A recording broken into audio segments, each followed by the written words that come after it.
Profit Mohammad सल्लल्लाहु अलैहि वसल्लम की शान में गुस्ताखी करने वाली बीजेपी की नेता नुपुर शर्मा पर बीजेपी ने एक्शन लिया है। इस वक्त की बड़ी खबर आपको देने जा रहे हैं। बीजेपी नेता नुपुर शर्मा पर भारतीय जनता पार्टी एक्शन में नजर आई है। भारतीय जनता पार्टी ने नुपुर शर्मा की प्राथमिक सदस्यता को रद्द कर दिया है, निलंबित कर दिया है बीजेपी की नेता नुपुर शर्मा को। नुपुर शर्मा के अलावा नवीन कुमार जो कि उत्तर प्रदेश के मीडिया प्रभारी हैं, उनको भी पार्टी से निलंबित कर दिया गया है। बीजेपी ने नुपुर शर्मा को 6 साल के लिए निलंबित किया है। यह इस वक्त की बड़ी खबर है। आपको बता दूं कि जिस तरह से एक डिबेट शो में लाइव चैनल पर बैठकर मुसलमानों के प्रॉफिट मोहम्मद सल्लल्लाहु अलैहि वसल्लम की शान में गुस्ताखी करते हुए किस तरह से भद्दे लफ्जों का इस्तेमाल किया नुपुर शर्मा ने, और उसके बाद खुद को सही भी ठहरा रही थी। नुपुर शर्मा यह दावा भी कर रही थी कि आए कोई इस्लामिक स्कॉलर और मुझसे इस मामले पर बहस भी करे, डिबेट भी करे। लेकिन आपको यह जरूर बता दूं कि नुपुर शर्मा यह भूल गई कि वो किसकी शान में गुस्ताखी कर रही हैं। नुपुर शर्मा को इसका खामियाजा भुगतना पड़ गया है। जगह जगह प्रदर्शन नुपुर शर्मा के खिलाफ और अलग अलग थानों में एफआईआर दर्ज कराने का सिलसिला शुरू हो गया। दिल्ली से लेकर मुंबई तक और देश के अलग अलग कोनों में प्रॉफिट मोहम्मद सल्लल्लाहु अलैहि वसल्लम के जो फॉलोवर्स हैं, उनके चाहने वाले हैं, वो हिंदू हो या मुसलमान, सभी एकजुट होकर नुपुर शर्मा के खिलाफ खड़े हो गए और नुपुर शर्मा के खिलाफ एफआईआर दर्ज भी कराई।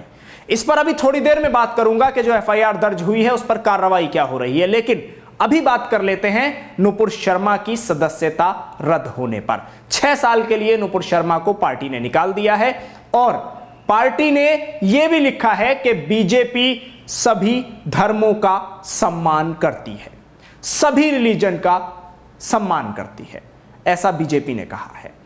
तो आपको यह जरूर जान लेना चाहिए कि जहां कानपुर की पूरी हिंसा भड़की, वो इसी नुपुर शर्मा के उस बयान की देन है।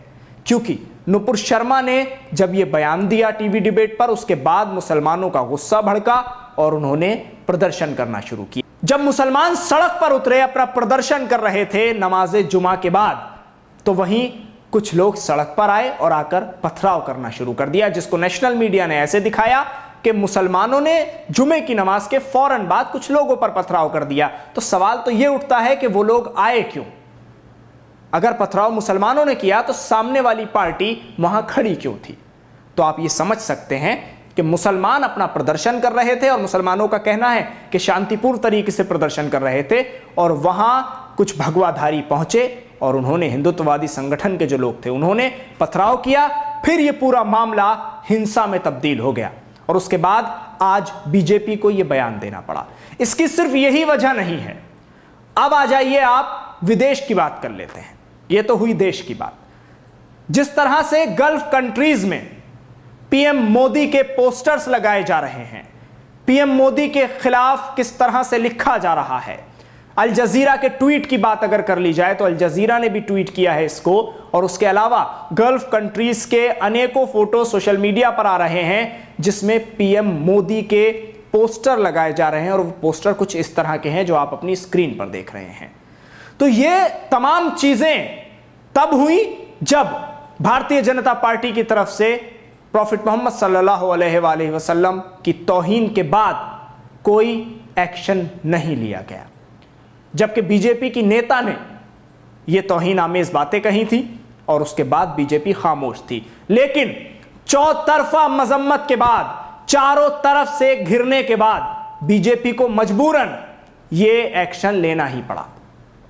अब हम ये नहीं जानते कि इस एक्शन में कितनी सच्चाई है, या ये एक्शन कब तक चलेगा, या इस एक्शन से कोई असर पड़ेगा या नहीं पड़ेगा। लेकिन एक एक्शन ऐसा होना है कि जिसका इंतजार मुसलमान और तमाम सेकुलर जहन रखने वाले लोग और तमाम वो लोग जो नबी से मोहब्बत करते हैं, वो सभी लोग इंतजार कर रहे हैं एक एक्शन का। वो एक्शन क्या होना है आपको बताता हूं।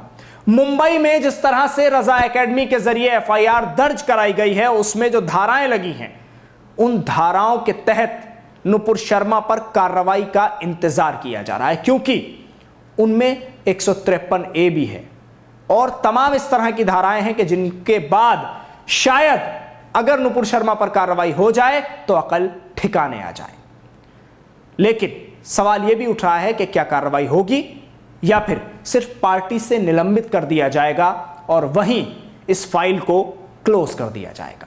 तो इस वक्त की बड़ी खबर है, नुपुर शर्मा को 6 साल के लिए निलंबित। उसके अलावा पार्टी ने लिखा है कि हम तमाम धर्मों का सम्मान करते हैं, तमाम रिलीजन का सम्मान करते हैं, और जो कि प्रवक्ता थे नवीन कुमार, उनको भी पार्टी ने निलंबित कर दिया है। अब आप इस पर जरूर रिसर्च करिए, ढूंढिए कि किस तरह से जो गल्फ कंट्रीज हैं, कुवैत वगैरह, वहां किस तरह से जो एक बदनामी हुई है उसके बाद शायद ये तमाम चीजें हुई हों, और अभी तक वो पोस्टर्स इसी तरह लगे हुए हैं जो खबरों के अनुसार हमें पता चल रहा है। अल जजीरा की भी खबरें हैं और उसके अलावा 2-3 पोर्टल और भी हैं जिन्होंने इन खबरों को शाया किया है, छापा है, और वो पोस्टर्स भी दिखाए हैं जो पीएम मोदी के पोस्टर्स लगाए गए हैं। तो इस तरह के जो प्रवक्ता हैं उनके जरिए देश के प्रधानमंत्री को किस तरह की चीजें झेलनी पड़ रही हैं, शायद ये बात भी अब बीजेपी को समझ में आ गई होगी। तो गुस्ताखे रसूल नुपुर शर्मा के खिलाफ पार्टी तो एक्शन मोड में आई है, लेकिन देखना है कि पार्टी पुलिस को कब आदेश देती है कि इनके खिलाफ कार्रवाई की जाए।